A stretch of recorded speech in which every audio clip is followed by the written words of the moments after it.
আমরা বাচ্চাদের কি খাওয়াচ্ছি আজকে সেটা দেখাবো আপনাদের। এই যে চিপস, আমি এক মুঠো এখানে এক মুঠো পরিমাণ চিপস নিলাম। প্যাকেটটা দেখাবো না, দেখবেন যে বাচ্চাদের কি খাওয়াচ্ছে। এবং এই চিপস এটা প্রকৃত আলুর কেনা। আলুর কখনো আগুন ধরে না গায়ে, মানে চিপসে আগুন দিলে আগুন ধরে না আলুতে, কিন্তু এটা দেখাবো আপনাদের।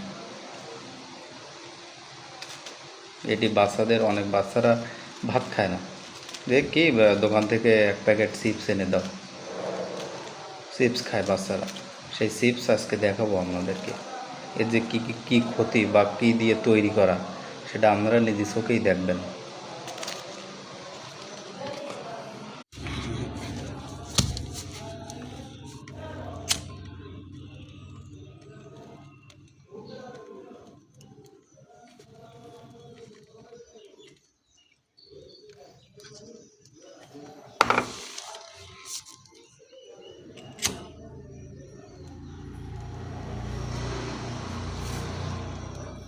খাতি হচ্ছে না।